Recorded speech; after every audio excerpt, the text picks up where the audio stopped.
She just did it. Like, once you enter, I said take all the things. It's good. It's like pressure. Bro, same notes.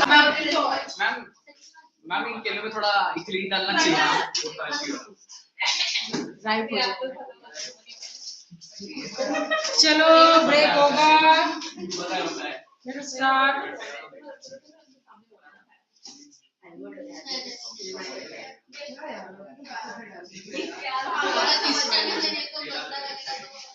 Okay, come on, take out your books. Now, we were talking about the divisions between mitosis and meiosis. So we will start from there. The differences between mitosis and meiosis we were talking about. Where does mitosis take place? Where does mitosis take place? What is the significance? How many daughter cells? What is it meant for? So now in each of these differences, first of all to remember that mitosis gives rise to two cells. So let us start from there again. We have to understand the concept of cell division, and along with cell division, a process known as DNA copying. So now I talk about a cell, and this cell has got the nucleus, the number of chromosomes, chromatin threads, the number of chromosomes, and then if this cell is to undergo the process of mitosis, then what will happen to this cell is the number of chromosome. I take any chromosome, the number of chromosome will just become the double. So here, if the number of chromosome I am considering something like 4, say suppose. What is the chromosome number? 4. Then what will be the concept of division? Every chromosome will divide, but before division, the number of chromosome will become just the double this way. Are you able to understand what I am drawing here? 4 chromosomes. This cell is in the process of division, but before division, there is one particular step. Okay, class has started. Sorry. कभी जूते पहन रही है, कभी बाल कोम कर रही है. What is going on in the classroom? Ma'am, basically temperature lower सकते हैं. So now, when we are talking about the process of division, what is happening? The number of chromosomes, this chromosome number will be just made double this way. What is this process of doubling of the chromosome known as? Meaning, I was talking about one chromosome. Try to understand. This chromosome will undergo a process known as duplication or doubling of chromosomes. So I will say what is actually happening is one chromosome is forming an identical copy of its own like this. So what is this known as? This will be known as chromosome duplication. This will be known as chromosome duplication. Also known as DNA duplication. Are these the same thing or two different processes? Same things. Chromosome duplication or DNA duplication, ultimately the same, because if I talk about chromosome and DNA, what is the relation? The chemical composition of chromosome is the DNA. DNA, 2 thread-like structures present inside the chromosome.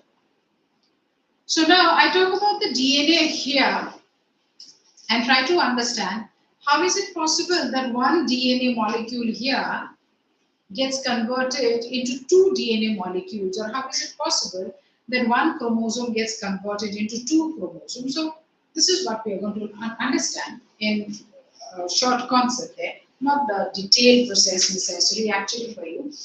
But then to understand actually that if it is mitosis, in terms of cells and the chromosome number, if it is a cell showing mitosis and if there are 16 chromosomes, what will happen to this cell? The number of chromosomes will become 32, and then now the new cells formed, the daughter cells formed will get 16 as it is. So what are we going to say? That for mitosis, what is the concept of the chromosome number? The chromosome number is maintained. The chromosome number is maintained. What is the meaning of that? The meaning is whatever is the chromosome number for the parent is the same for the daughter cell also. What about meiosis? A cell which is having 16 chromosomes. This 16 chromosomes, they will also undergo the process of division, but then in the stage, I already show you that the number of chromosome division or the stages of chromosome division are even more elaborate if I talk about meiosis. So if you see here, the number of chromosome here that I understand, yes, here also there will be duplication. Here also there is division. But the division pattern in meiosis is little bit elaborate. So I said 16, yes, here also it will be 32.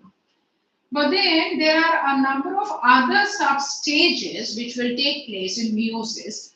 And after that, when the number of daughter cells are formed, the number of daughter cells are something like this, 4 daughter cells formed. And what about the chromosome number? It was 32. In one of the stages, it has again become 16. And then it will be just half of what it is, 8 and 8 and 8 and 8. So what are we going to write here? So for the chromosome number concerned, we will write chromosome number is reduced.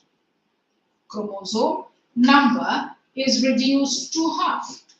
The chromosome number is reduced to half. So whatever the chromosome number is, 30, half, 16, half of it, 10, half of it, 8, half of it, whatever the number of chromosome is. Talking about human, talking about ourselves now. Talking about ourselves, if it is a concept of meiosis that we understand, we have 46 chromosomes here in the reproductive cells of the reproductive organs, and coming down all 3 stages, we have got only 23 chromosomes here in the reproductive cells. That's why the method is elaborate to talk about meiosis. So I'm skipping all those concepts now. That's not needed. 46 if it is, then the number of chromosomes will just drop to half. I told you, if it is meiosis, then what are these daughter cells known as? They have got a specific term. What are they called? Gametes. Reproductive cells. And these reproductive cells are known as gametes. Coming back to this concept again. So now you are convinced that the concept of DNA duplication is there for mitosis also and meiosis also. What is the meaning? DNA duplication means what? One chromosome forming an identical copy. One chromosome has how many DNA strands? If I have to talk about how many DNA strands, it is something like this. This is one chromosome that I understand. This is the DNA of one chromosome that I understand. Now, this DNA will undergo certain stages and results in the formation of 2 DNA molecules. But how would the process be? The first thing is, let me start with this. So I'm saying that this is one helical DNA molecule. Which chromosome I'm starting with? I'm starting with this chromosome. So this double helical DNA molecule, why the word double? 2 strands, 2 thread-like structures. Why the word helical? Because it is coiled and curved and wavy. It is not linear and straight. So the double helical structure of one DNA, something like this. If it is a DNA molecule, same like the proteins and carbohydrates to remember, if I now ask you, what is the simplest unit of carbohydrate digestion? What should your answer be? Glucose.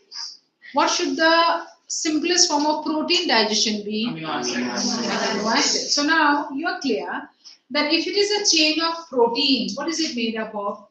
Amino acids. If it is a chain of carbohydrates, starch, what is it made up of? Glucose.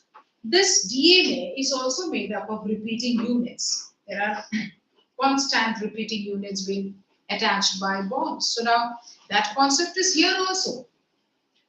The DNA is also made up of repeating units which are attached with bonds all over. So now when I'm talking about this, the entire DNA is also made up of some repeating units, just like beads, one after the other, one after the other, one after the other. Let me just give you an idea. The names and all I'm not saying at all, no need. So I understand that these are the repeating units of the DNA molecule.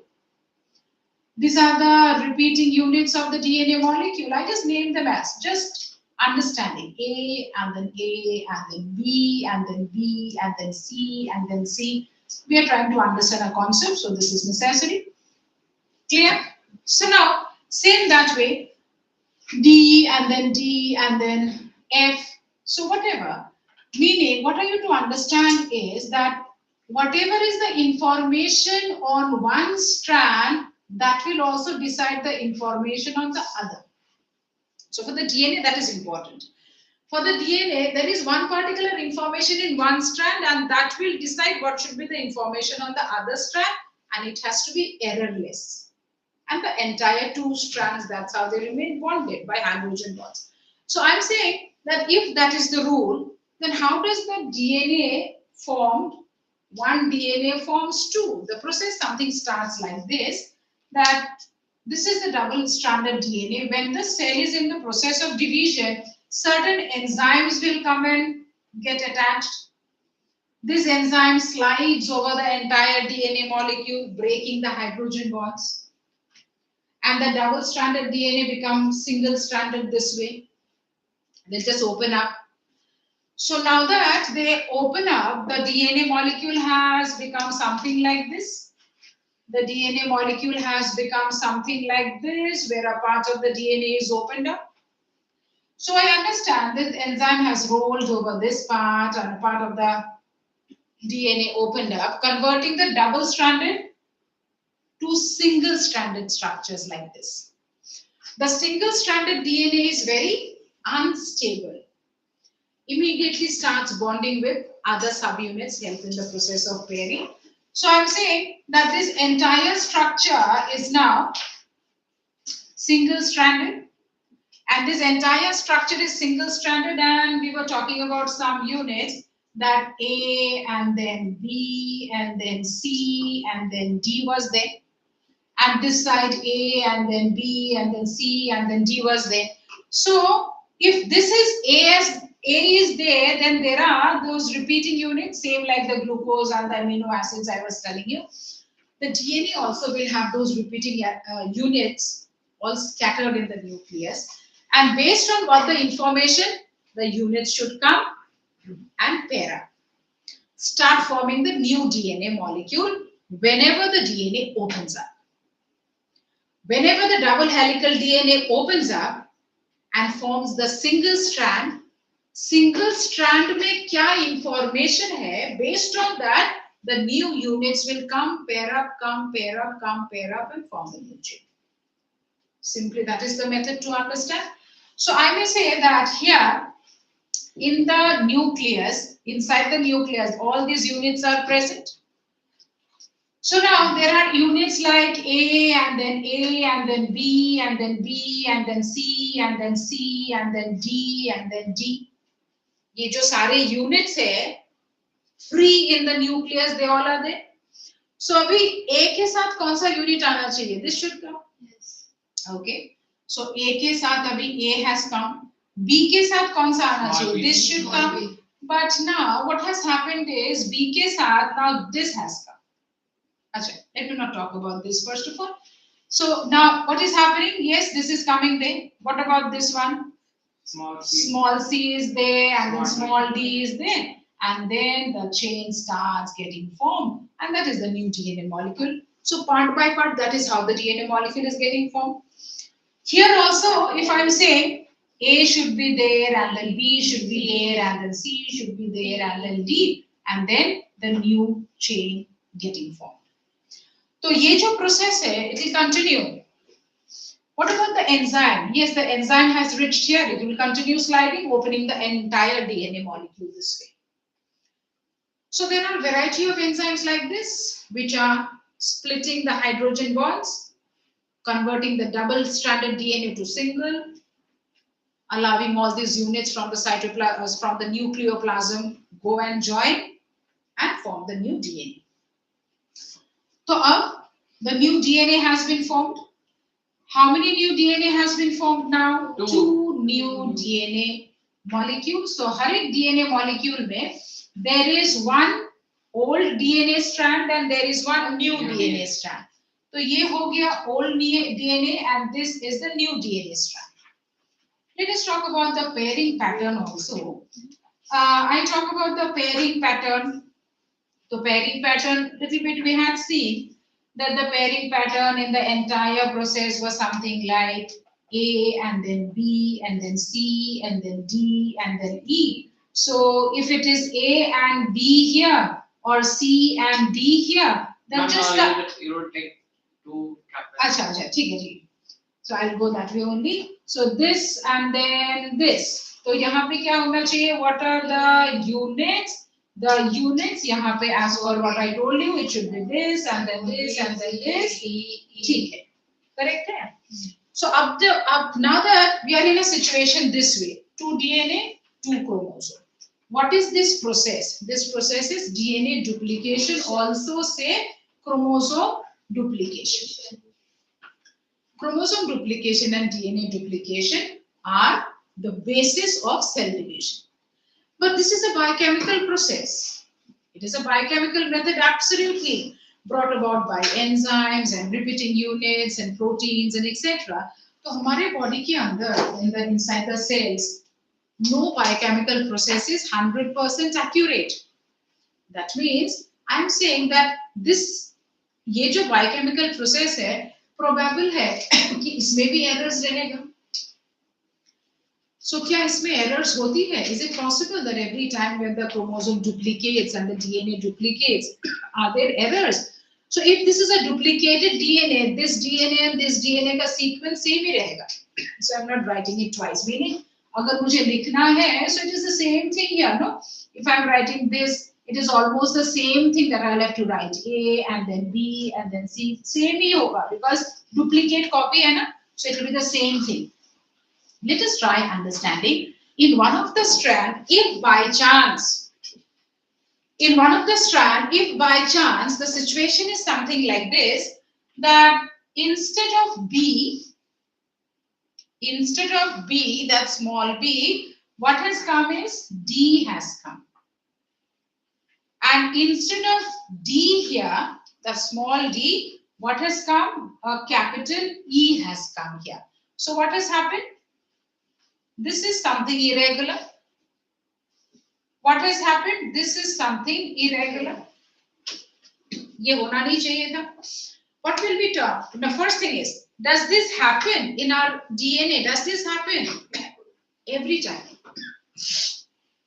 I'm sorry. Does this happen every time? It happens when during the process of cell division, during the process of pairing of the chromosomes, during the process of fertilization, etc. What happened? Cold. Increase करो ना ये reduce the temperature. Yes. Increase कर दो थोड़ा सा 26 पे रखो 26 पे रखो. So now when we are talking about this, look into this. Is it regular? No, it is not regular. If this is the repeating unit, something should have come and there's a mistake. So this type of mistakes are known as errors during DNA copying. What is it? Errors. These are all biochemical errors. Then, are there errors in our DNA like this? Quite a number of them. So because of these errors in our DNA, we have been showing a lot of variations. What are variations? Variations are the new characteristics that we show as compared to our parents. Our genetic material is partly from our father, partly from our mother. But if that rule is true, then we should have been showing all characteristics same like our mother and father. Yes or no? But is that the same? Is that the concept? Did you ever realize? All your characteristics. Now, what are the characteristics? Another thing. In genetics is over, right? So you know, characteristics is what? In the concept of characteristics in genetics also we have studied. It is not only the shape of the eyes and the nose that we understand as characteristics. Of course, the shape of the eyes, nose, skin color, texture of the hair, the eye color, everything characteristics. Apart from that, the amount of the pepsin and hemoglobin, that is also characteristic. The absence of an enzyme protein, that is also characteristic. And the behavioral features, tolerant, very friendly, not very friendly, arrogant, these are also characteristics. So when we are talking about all these, this is all because of the DNA. So now I say that, did you ever realize that the characteristics that you show, that can be bodily characteristics, functional characteristics, and behavioral characteristics, does everything match with your mother and father? Actually, truly speaking, everything should match with the mother and the father because we have inherited their chromosomes. But does everything match? Most of them, but not all. My question is, does everything match? No. No. Then what is the disparity you have ever observed? There are some few characteristics by the concept of genetics, by the concept of reproduction, some 2 to 3% characteristics that we exhibit does not match with our parents. Though we have inherited their genetic material, does not match with our parents. That's quite surprising. Why is it possible? How is it possible that we have inherited their DNA, but still some few characteristics that we show, structural, functional, behavioral, does not match with our parents at all? And it is only because this concept, that is errors that have been formed, errors that have taken place during our formation. During our formation, the errors which have happened is actually making the DNA little bit different from what the mother has, what the father has. And that's the reason the child will definitely have few characteristics, few proteins, different from the mother, different from the father. And what is this known as? This is known as variations. What are variations? The changes that an offspring show as compared to the parents. What is the reason of variation? Errors during DNA copying. DNA copying is a process which is happening during the process of cell division, fertilization, etc., etc. And during that process, errors will definitely happen. Now, I'm just showing you just 1 or 2 types. There are so many types of errors that happen.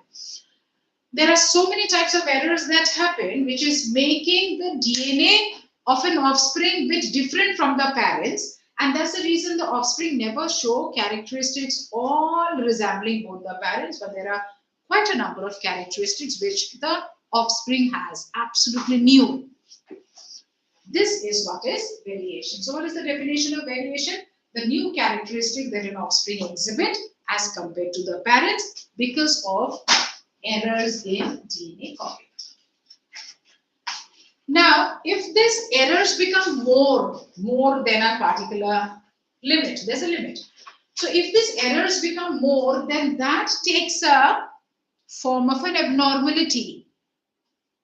We are all born with errors in the DNA that we have inherited. We are all born with errors. We are all born with variations. So what is the advantage of that? We are better adapted to the changing environment as compared to our parents. And it is not only for human, it is for every sexually reproducing organism. Errors will be there in any sexually reproducing organism, right, starting from a plant, other mammals, other vertebrates, and human everywhere. But yes, in case of human, it is even more evident, the process even more complex, the variation even more. So when we are talking about variations, you get questions. What are variations? What is the reason of variation? What is the significance of variation? Significance is what? Significance always is, it is making the present day organisms better suitable in the changing environment, to adapt much better in the changing environment as compared to the parents. Yes or no? Second is, if I give you some 1 or 2 examples, try understanding through those examples also. I would talk about a bird. I said it is the concept of variation is everywhere. I talk about a bird which lays almost about 5-6 eggs, and out of those eggs hatching, now the new birds develop. And out of those 6 new birds, what has happened? In one of them, the pair of wings little bit longer. I'm sorry, the pair of wings little bit shorter. Out of the 6, all the 5 has got the pair of wings bit longer now. only one has got pair of wings shorter than the parent. In either case, it is a variation. The development of the shorter pair, that is also a variation, and all the other 5 birds with a longer pair of wings, that is also a variation. दोनों तरफ वो variation ही है. But for the 5, it is advantageous. For the 5 birds who have developed bit longer feather wings, that is becoming an advantage. They can take long flights. But what about the one single bird which has developed a shorter pair?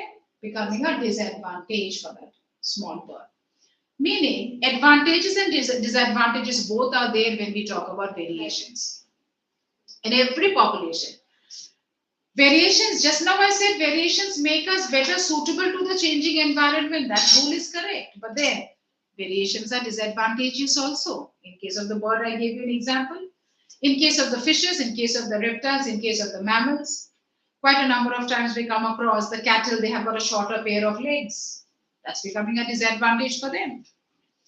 I talk about the mammals again. They have got scanty body hair. That's becoming a disadvantage for them. Birds, they have got a shorter beak at times. Disadvantage for them. Human, are there anything as such? Are you aware? Bird defects. Various different type of birds defects are there. When we are talking about maybe 1 out of 50 birds may come up with a defect, inborn defect in the kidneys, inborn defect in the heart, inborn defect in the lungs, and so many other different type of retardations. So now that is that also variation? Yes, that is also variation, but now the variation is too much. So most of the time we come across every new generation born with variation.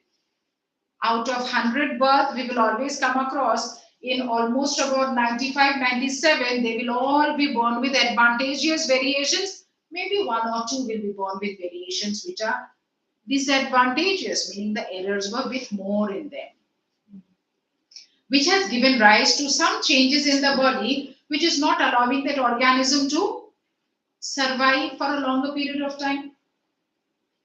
So this organism which is born with disadvantageous variation, will it survive for a long period of time? No. Will it be able to pass on that bad variation to the next generation? Yes. No. No again, because it is not surviving most of the time. I just give you an example.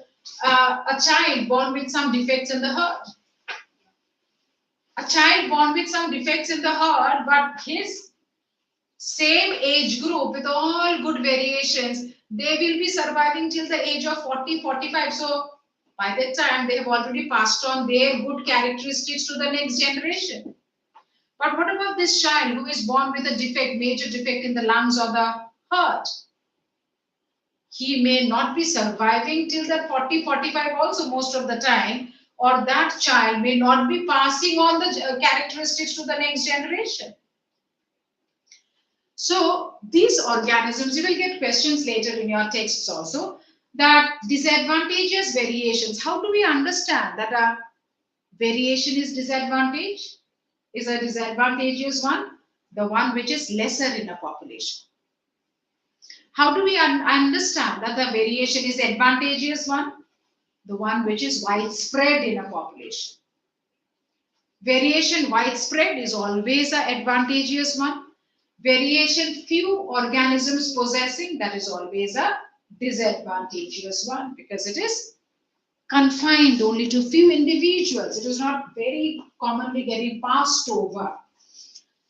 So this is the first concept that we talk about. What is DNA copying? What is meant by errors during DNA copying? And what does variations refer to? Now going to one more concept, that this variations is more in what type of organisms? Sexual. And least in asexual. Variations more maximum will be in sexually reproducing organisms, because 2 types of genetic material coming together, fusion, fertilization, etc., etc. So chances of errors more. And if I talk about the asexual mode, the chances of errors lesser, because it is only one hereditary material, one pair of DNA. that is constantly dividing, forming the new cells, new organisms. So from that, now we start understanding what are the different modes of reproduction then. The different modes of reproduction are what? The different modes of reproduction are sexual and asexual. The different methods, the modes of reproduction that we are going to study next would be sexual and asexual. First of all, we'll have to be very clear about some aspects of the sexual and the asexual methods. So let us start understanding the two methods, the two modes of reproduction, that is the asexual mode and contrast with the sexual mode. The asexual mode contrast with the sexual mode. Some features to remember. If it is a asexual mode of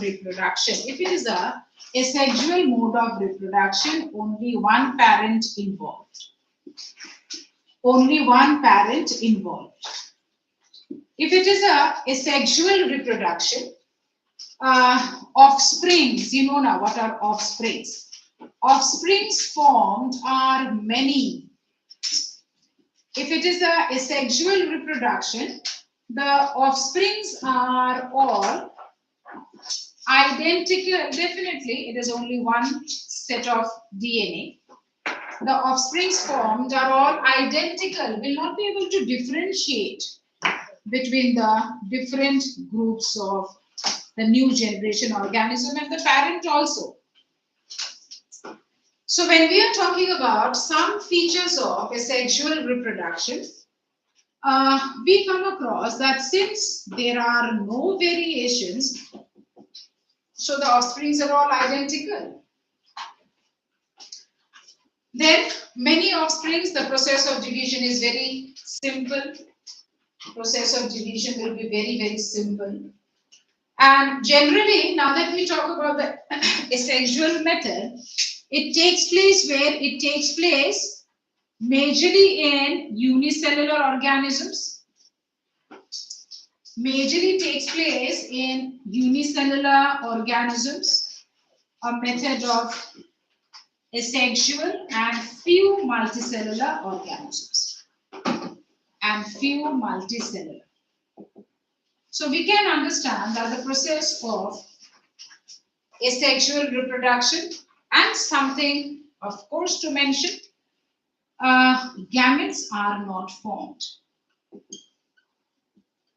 Gametes are not formed at all. So now that we are talking about the concept of asexual reproduction, what are some of the features? Asexual reproduction, the entire concept of asexual reproduction that we understand, that one parent involved, then offsprings are many, offsprings formed will be all identical. Chances of variation almost negligible because it is just one DNA molecule that we are talking about. So if it is one parent, the DNA of one parent, so variation also nil. And what type of organisms? Majorly unicellular and some multicellular also we are going to come across that. And gametes definitely not formed. Type of cell division, majorly mitosis. The type of cell division, if I have to mention here, this side, the type of cell division is majorly mitosis. Majorly mitosis. Let us compare. Sexual reproduction, two parents involved. Two parents are involved. What about the next? Offsprings many? No. Offsprings few. Offsprings few. What about this side? Offsprings are identical? No. Offsprings not identical to their parents. Offsprings are not identical to their parents. They are not identical. No variations. Offsprings show variations. Show enough variations. What else? unicellular organism. The moment we are talking about sexual reproduction, few unicellular. Negligible, that also. Unicellular and sexual reproduction, that's negligible. And mostly multicellular organisms. And mostly multicellular organisms. Mostly multicellular organisms show sexual reproduction. Gametes not formed. Gametes, well-developed gametes are formed. Well-developed gametes are formed. Sexual reproduction without gametes not possible at all.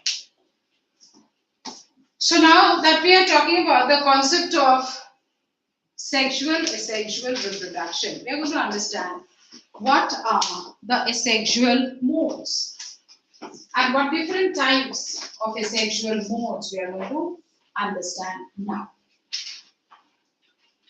What different types of asexual modes, one after the other, let us start understanding.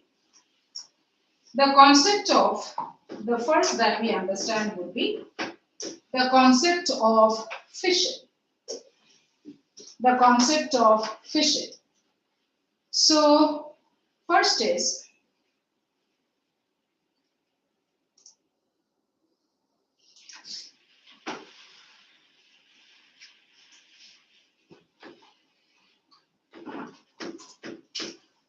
now from the word itself, what is meant by binary and multiple fission, we are going to understand now. Let us check. The concept of fission here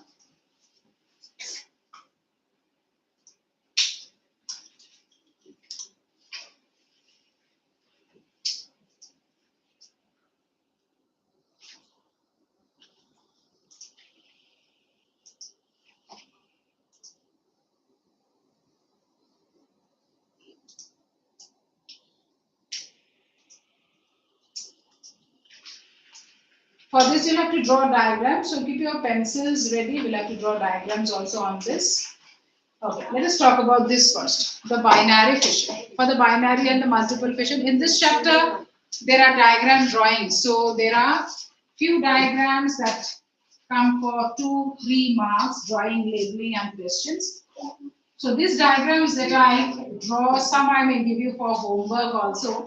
All diagrams will not be able to cover up in the class. But some diagrams we are going to draw now.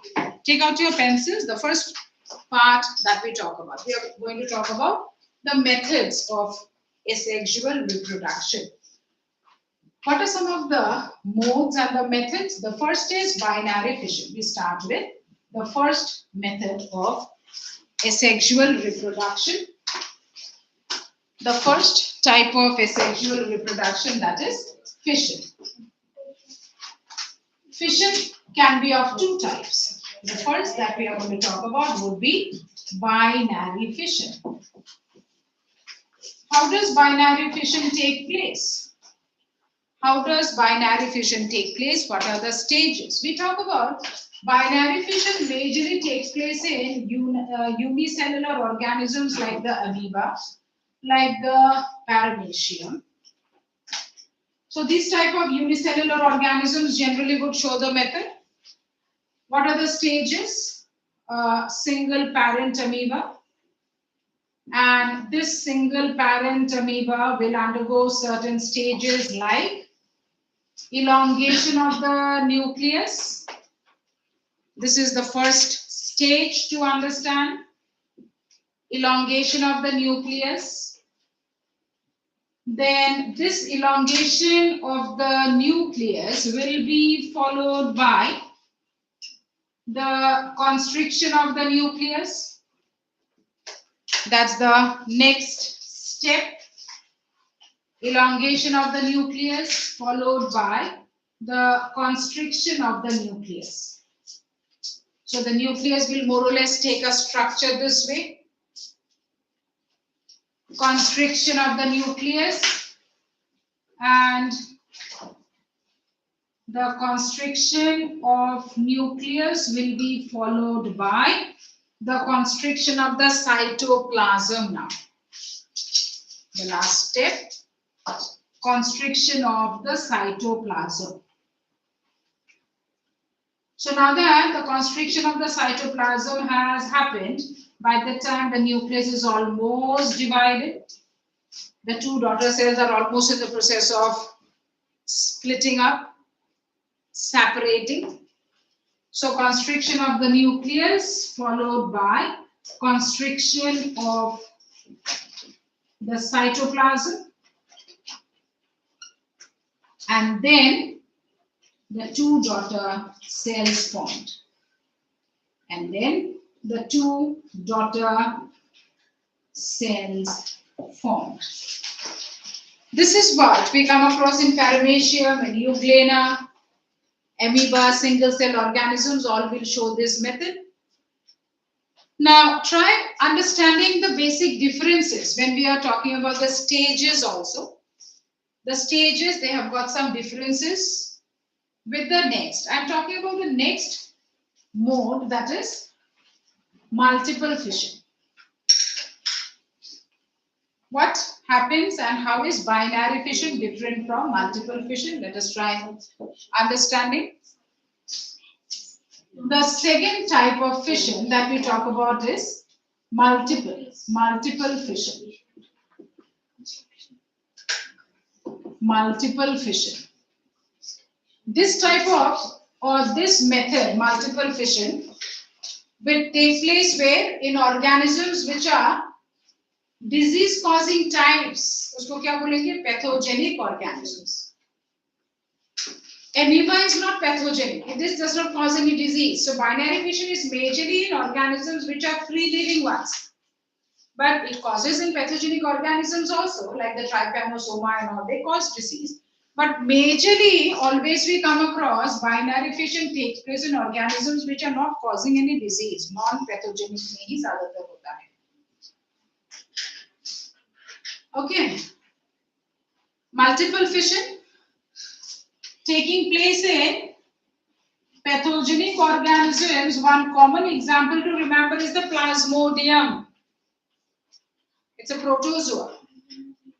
Do you remember what is the type of disease associated with Plasmodium?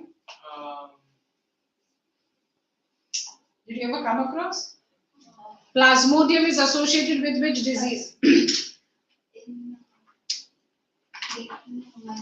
Malaria. Plasmodium is with malaria. The female mosquito, the Anopheles mosquito, when happens to bite a person, may transfer this Plasmodium. Malaria. Okay. What are the stages? A single parent cell. A single parent cell. This will undergo multiple nuclear division.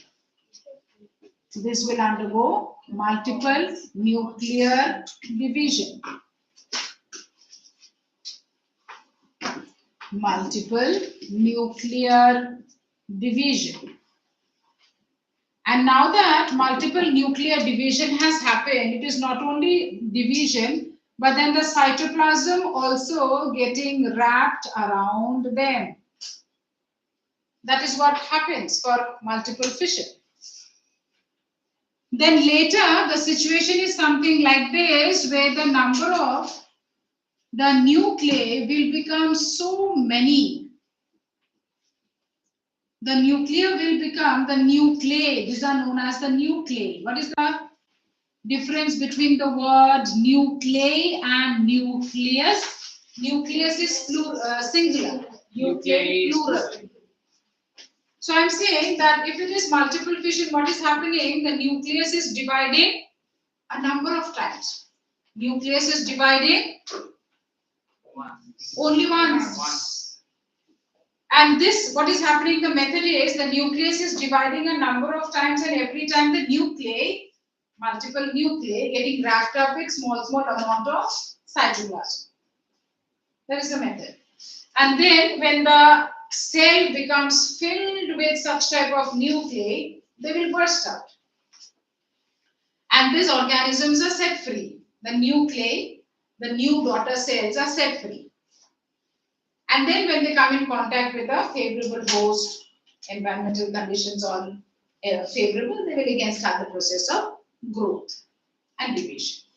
So multiple fission, when we are talking about this method, this is what is the concept of multiple fission.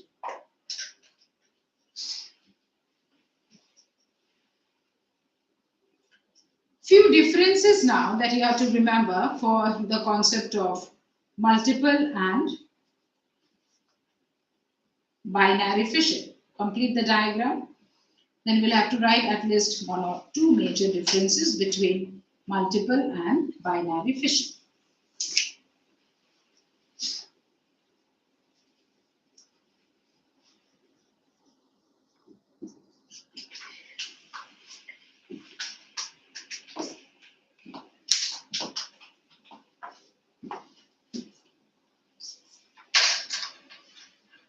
And what's the meaning of constriction? Constriction matlab from the periphery, from the wall, is becoming thinner, thinner, thinner in the center and ultimately the separator. Constriction.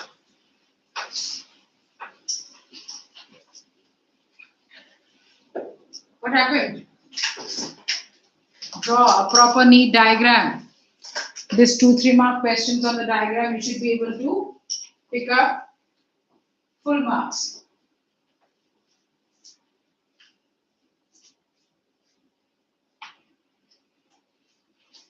Draw the diagrams fast.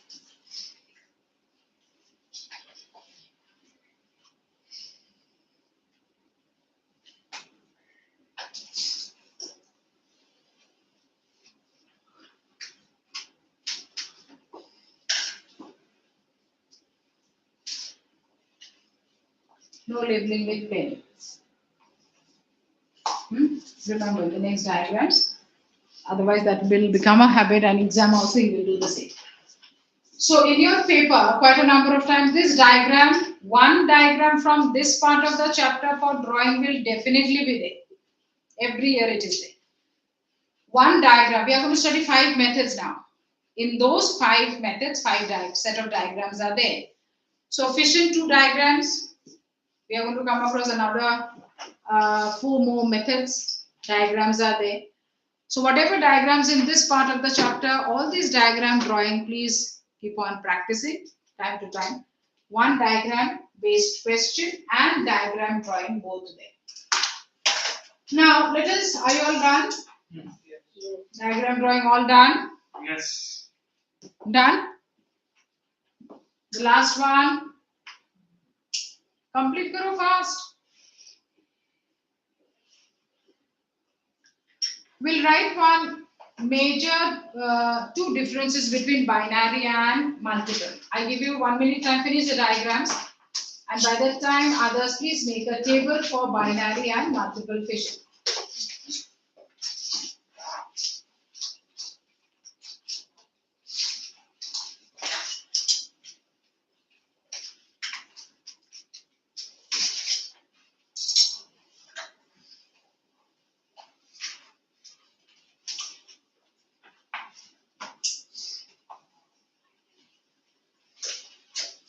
So tell me now, binary and multiple fission, what should be the first difference to write? Nucleus divides once, nucleus divides multiple times. Okay. Then the second difference would be binary fission mainly occurs in non-pathogenic unicellular organisms. Multiple fission Mainly occurs in pathogenic unicellular organisms. Unicellular is common. Unicellular organisms.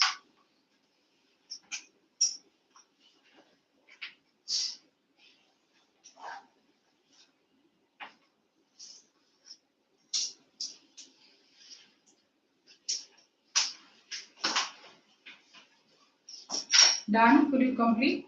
Finish here? Now make that table. Binary and multiple fission. Binary, multiple fission. Right on the first difference. For binary fission, nucleus divides once.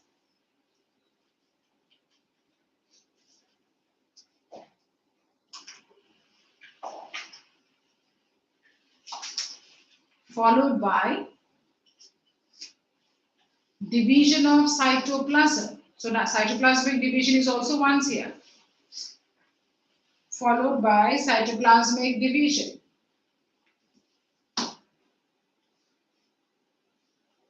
Other side. Can you repeat it again? Nucleus divides once, followed by cytoplasmic, followed by what is it? Division of cytoplasm. Followed by division of cytoplasm. Okay, other side. Multiple fissions. Nucleus divides multiple times. Nucleus divides multiple times, forming nuclei. Nucleus divides multiple times, forming nuclei. And each nuclear fragment, and each nuclear fragment is wrapped by a bit of cytoplasm. Wrapped by a bit of cytoplasm. Number 2.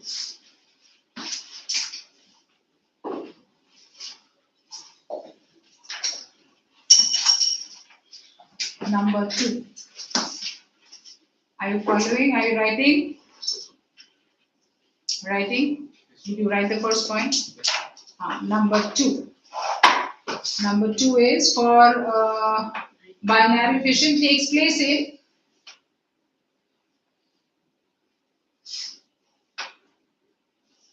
non-pathogenic, takes place majorly in, you write, majorly, because in pathogenic also it takes, but very less.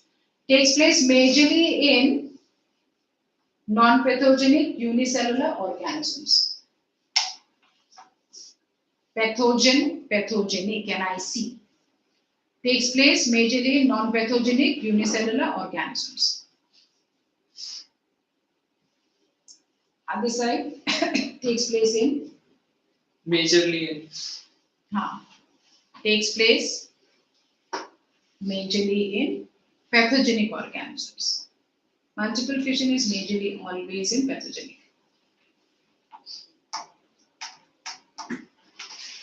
So see here, since it is pathogenic, that's the reason multiple fission, because they have to spread the infection very fast. That's why multiple fission. But amoeba and all, they don't have to spread the infection, so they can go slow in their reproduction also. That's the concept always to understand. Now, that is about the concept of fission. But one thing that is common in both multiple and binary fission is the parent body is dividing to form the offsprings, whether two or many. The parent and the offspring, are they parallelly existing? Parent and the offspring parallelly, are they existing? Are they there? When I have drawn the daughter cells, can I draw the daughter cells along with the parent cell? No. No, because it is the parent body only which divided to form the daughter cell. That is common here also and there also. This feature, when you compare with the other methods for fission, it is a similarity. This feature you will have to write the parental identity. Don't write now, just take a note of it, because here it is a similarity. Parental identity is lost. Meaning what? The parent body only divided to form the organism. So the parent and the offspring cannot survive together, coexist. They cannot survive together. But in the other methods we are going to come across, possible. Let us go to the next method. What is the next method? We take fragmentation. What is fragmentation and how does it happen? What is the concept of fragmentation? From the word itself, fragmentation means the body of the organism divided into certain fragments, but naturally, not due to an accident. What type of organisms will show this method? The type of organisms that will show this method would be simple multicellular organisms, something like the planaria, hydra, not the planaria majorly, the hydra. So I may talk about a concept of Fragmentation. This is a basic concept to always understand. In quite a number of this type of organisms, I'm showing you an example of Hydra. I'm showing you an example of Spirogyrans, the algae. Where are they present? In the shallow waters, lake, pond, ditches, etc. They are semi-aquatic. They will not be present on the land. They are present in shallow waters, always giving a characteristic color to the water body also. So now, when we are talking about the Spirogyra, what is their basic structure? The entire filament. The entire filament, their body is something like this. So there are so many other organisms of this type. When we talk about the Valia, the Hydra, the Para, there are so many. These type of organisms are generally like that, long filaments. But long filaments meaning they have got a long filament, but the number of cells, it's not in hundreds and millions. They have got few cells only, less than 100, much lesser than 100 in most of these organisms. And this entire organism, the entire organism's body is in the form of a long filament. And if it is, and we are definitely mentioning that it is a simple but a multicellular organism. It is a simple but it is a multicellular organism, and the entire organism will have a number of cells. What are the other components that they will have? The cell wall and all these properties definitely there, and they will have a characteristic arrangement of chloroplast also in their cells, which will give a characteristic green or a blue-green color. So that is the basic about their structure. Now, talking majorly about the reproduction method. Talking majorly about the reproduction method, this entire filament of the ribbon-like structure that we are talking about, this entire filament of the ribbon-like structure, what is it known as? This is known as the thallus.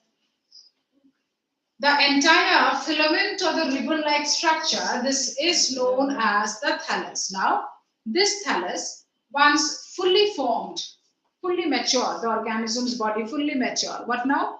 This organism's body, once fully mature, it will normally divide, naturally divide into few fragments, and hence the name fragmentation. So why the word fragmentation? Because once the body of the organism, what is the body of the organism known as thallus? Start drawing the diagram.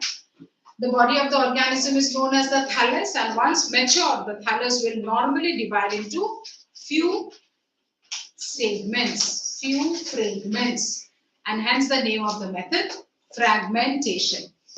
So now, if I understand that if this is the thallus and the thallus is getting divided into few fragments, something may be like this.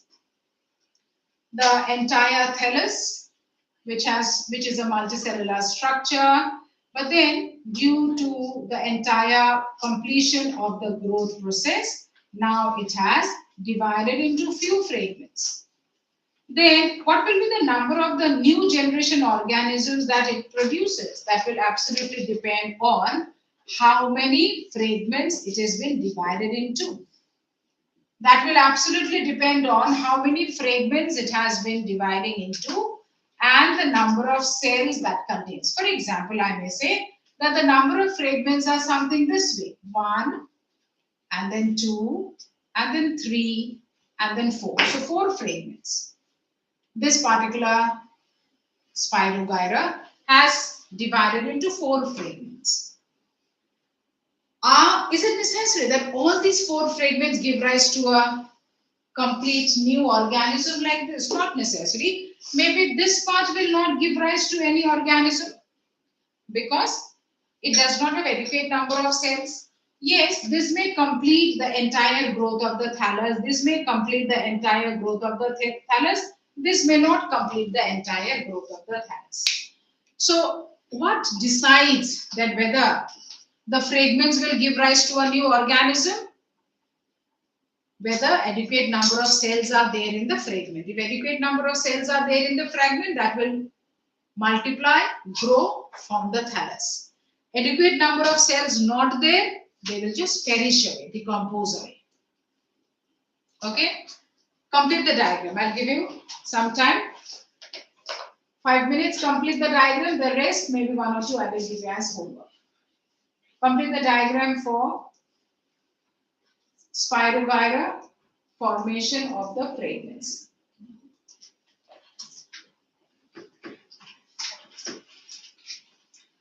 Only 2 or 3 stages to draw. All of you take this diagram and draw this. All of you will draw this diagram. Draw this diagram. Simple pencil, no need of any green coloring or anything. Simple, clear diagram to draw. Divide the fragment into 3 segments, 3 fragments, and show the process. You can show a smaller segment and don't show the process of development. That also you can do. You get questions, what will decide? What is the probability? How many offsprings will be formed from a single thallus, single parent spirogyra? Depends on the number of fragments.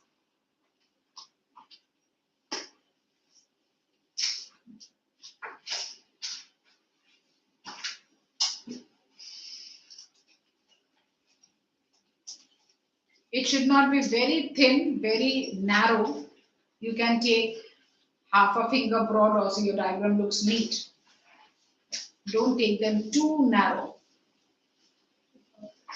Yes, this type of a diagram you should draw. Even the fragment 2 grows into that. The fragment 1, 2, no need of writing. This method you should show. So after that, if it grows into the third Number 3, that Yeah. that is what I said. When you are drawing, you just show that there are 2, 3 fragments which are growing to form the thallus, and one which is very small, not growing to form the thallus. That concept you show. Okay. So that is up to you. You are showing 3 fragments growing into one, no complete thallus, and one not growing.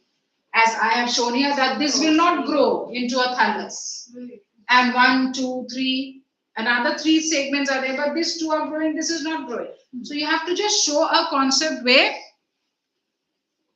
some 2, 3 segments growing into thallus and maybe 1 segment not growing into thallus. So that way you show. Draw in the notebook. Where's the notebook? Draw in the notebook. Complete diagrams, try to practice. Clear diagrams with a proper labeling. For 2 marks you get this diagram, so a proper diagram to draw.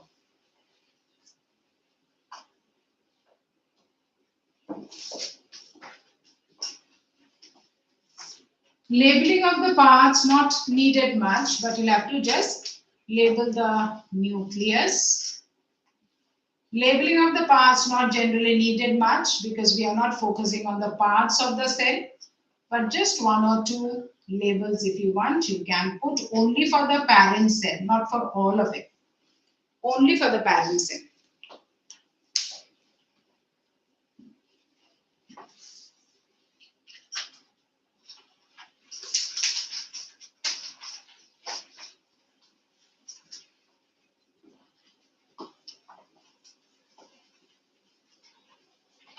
Done? So this way, simple diagrams, but see that you draw them neatly.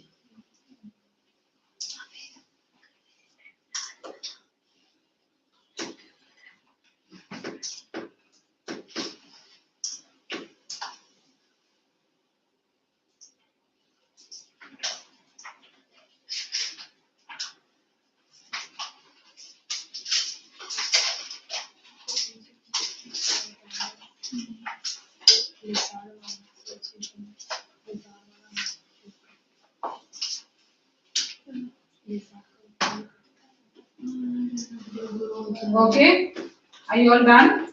Yes.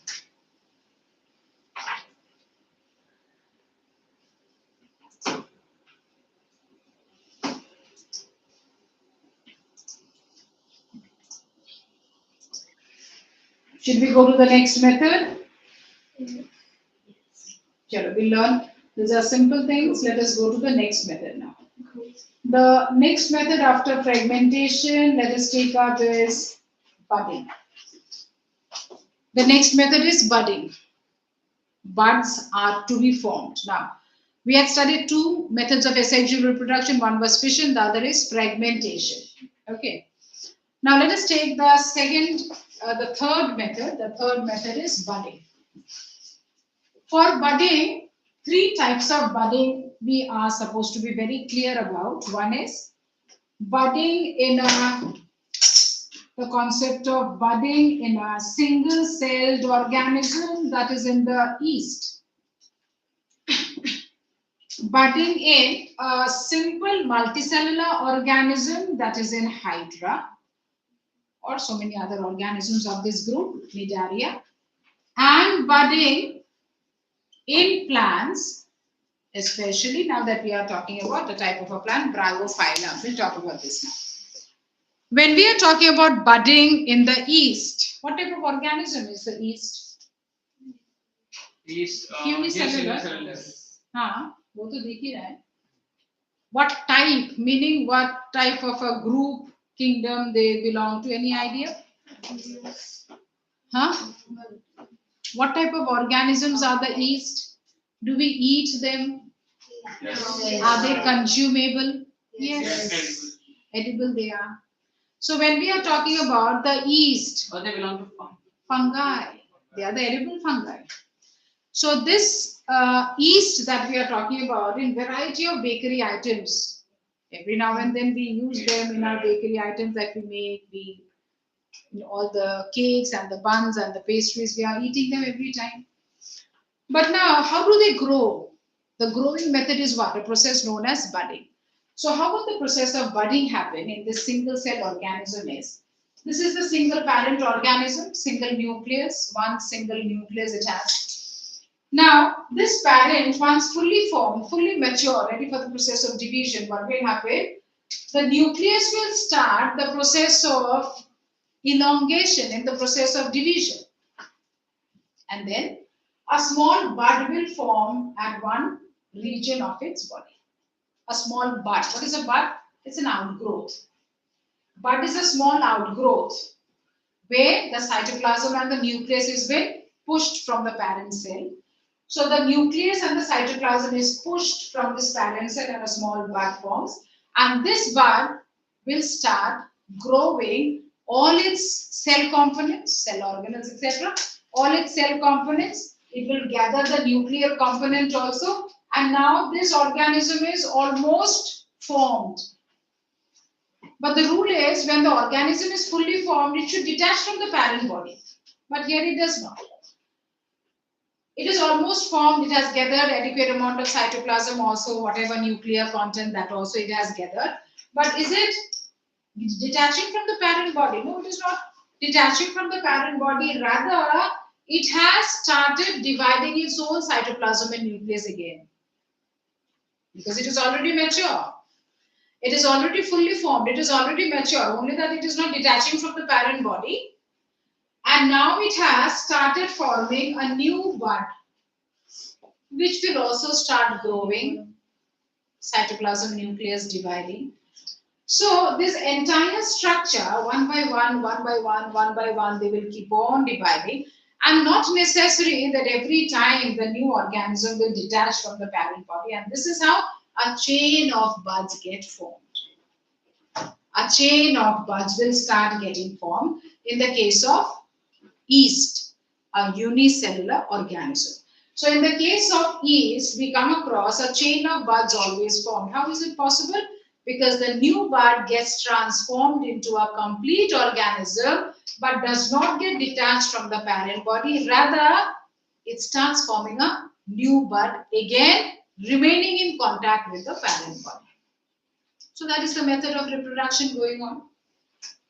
So this is for the single cell organism. But now for the hydra.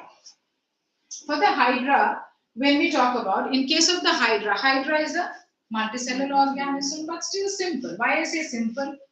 Because it doesn't have any organs. There is no organ. Forget about systems and all. It does not even have any well-developed organs. How is it multicellular then? That's why I'm putting a focus, emphasis on that.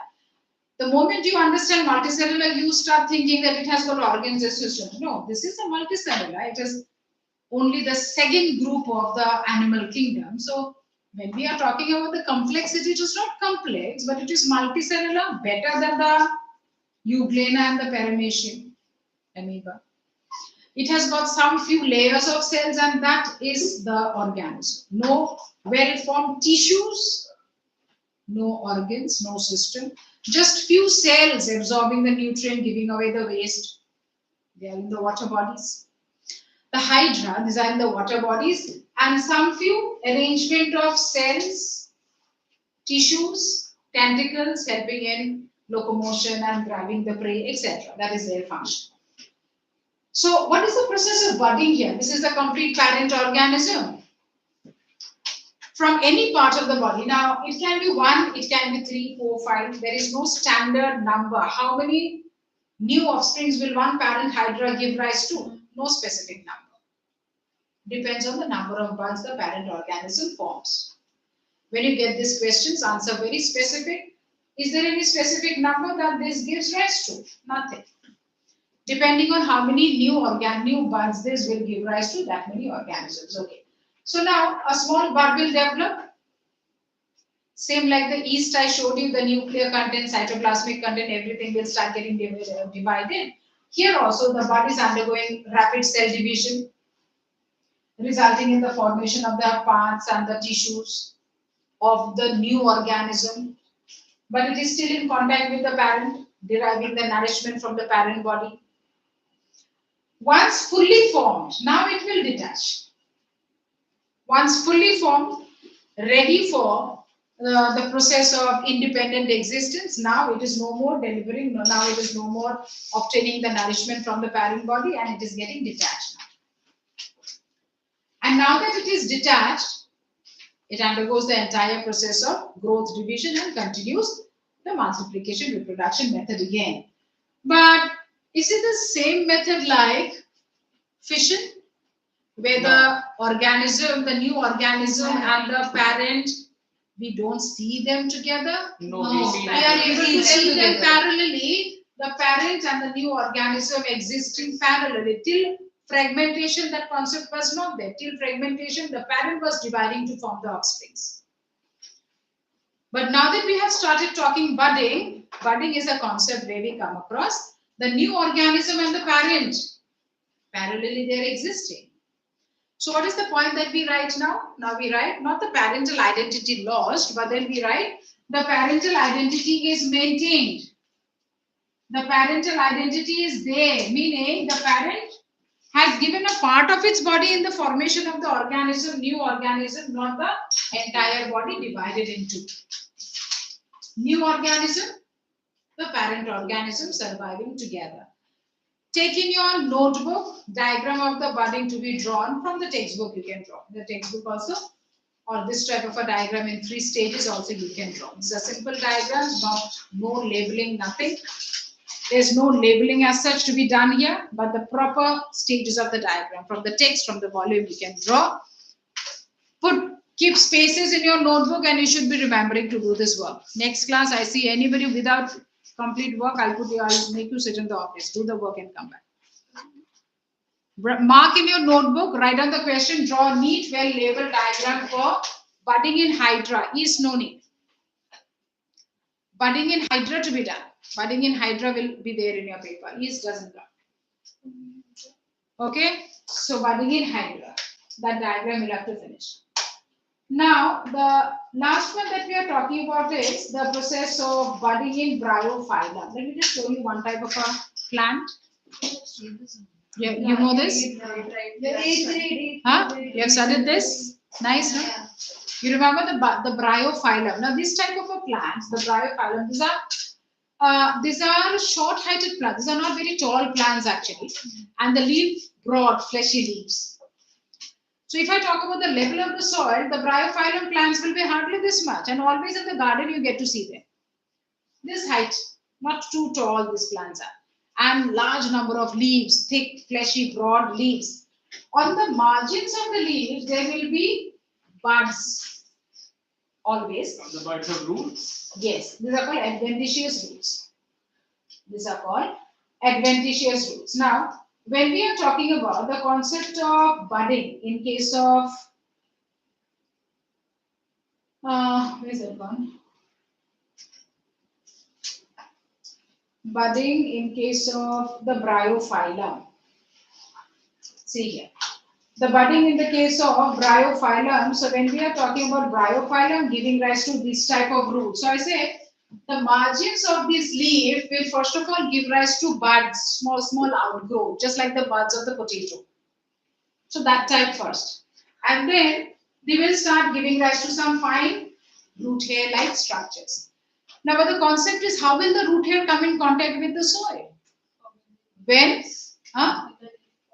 When the leaf falls, or quite a number of times if it is the leaf almost just little bit at a height from the soil, quite a number of times these adventitious roots, they start growing so long, like those those roots of the money plant and all. Did you see? They grow quite long.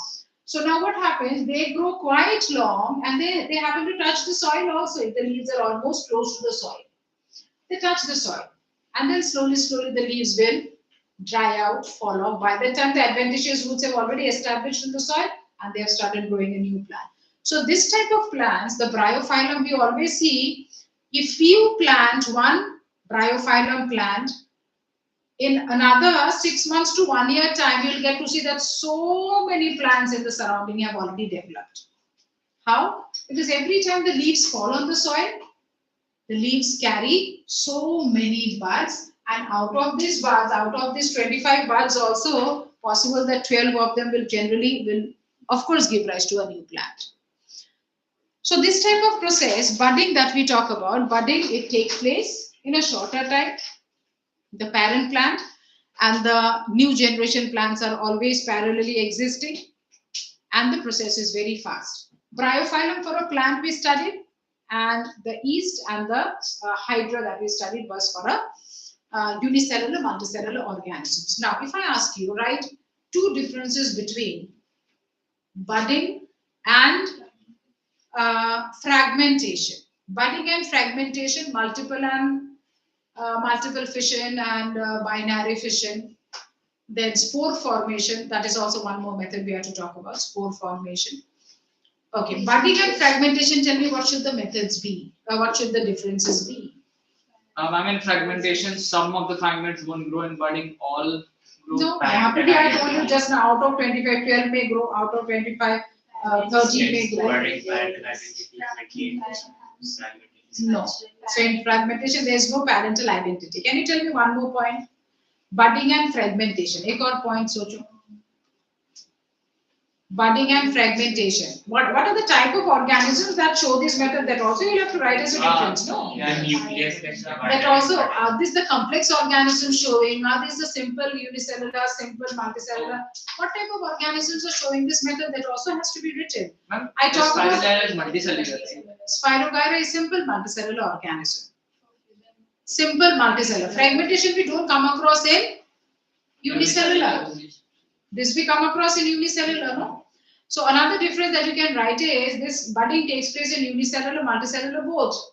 And fragmentation only takes place in Simple multicellular organisms, only in simple multicellular organisms, right? So here in the concept of budding, the process of growth involves what? Formation of a bud and then cell division to form the entire organism. Fragmentation, divide the body into fragments and then each fragment complete its growth. Segments, cells, and finish the growth. The method is different, no? The entire method of formation of the new organisms are different. So this also is a common question. One exam, I think did I ask you to write down? You had written down just now, no? Binary and this one. Binary, yes. Binary and this one. This also, now this we cannot predict. Now out of these 6 methods, any combination comes in the exam. But still the most tentative, the most important ones we'll do in the class. But after that, you'll have to remember the concept and you should be able to frame your own points. Let us do one more and then we'll wind up. It's almost done. Let us complete this. I'll not start with spore formation. We'll not be able to finish that. Spore formation also an important topic. Diagrams there. Spore formation diagram, we'll do it in the class later. Let us complete with the differences between budding and fragmentation. Budding and fragmentation, likho last and then we'll wind up.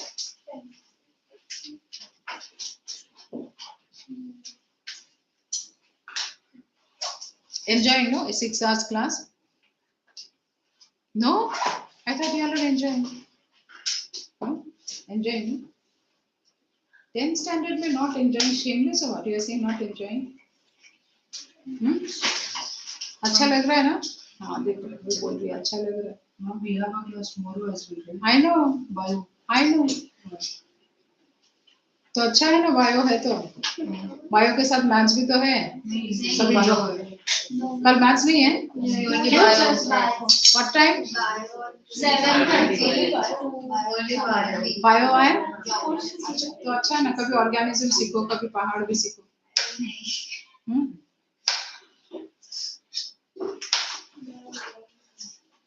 Okay. Bio is first or 11 o'clock? I think bio 11 o'clock होगा. No, bio is first. Bio first. अच्छा. चलो. Table बनाओ. अभी तो घर जाके क्या करना है? सो जाओ. Sleep. She will sleep definitely. No, what will you do? खाना खा के? Phone and TV? I won't even eat. I'll just sleep on my bed. I've been up since. See, it is very obvious. We also understand that you all are exhausted. 2 दिन का छुट्टी मिला है. You all need to rest. We also need to rest. But the thing is, finishing the syllabus is also a prime need now.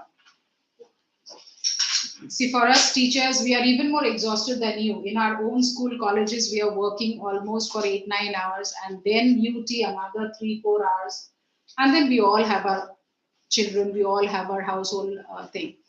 And now that we got 2 days holiday, we have to get up 5 o'clock, maybe 4:30, get up because we'll have to reach here even faster. In our own schools, we reach by 8 o'clock. Here we have to reach by 7:30. So only keeping in mind that your syllabus should be finished before time that we had planned so that you get enough time for revision. You get enough time for revision, you get enough time for finding out any query, doubt, confusion, jo bhi hai. At least 1 month's time we give you so that you clarify, because roughly November, December will be all doubt solving tests before your final exams. So you should have enough time for revision. So now that we are rushing with the portion, you also keep studying. थोड़ा थोड़ा पढ़ते रहो, थोड़ा थोड़ा rest करो, खाओ पियो and करो. Okay, forget about the rest for a few more months. After the 10th exam is over, you are free, no? Happy Teachers Day. Thank you. अच्छा तो ये लिख के रखो question. We'll do it the next class now.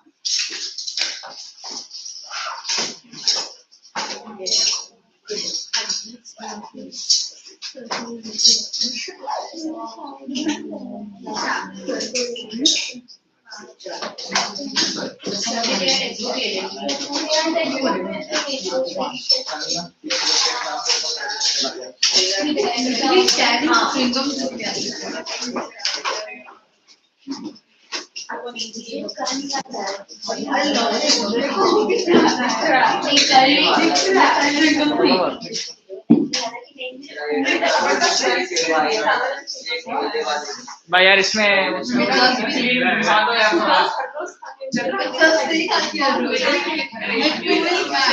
अबे result की बात कर रहा था.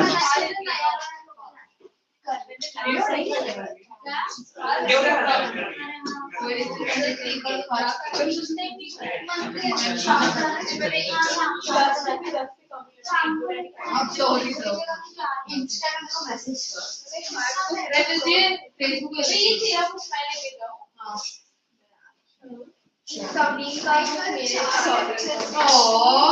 Couple goals. इतने मार्क्स ना भाई चुरा दूं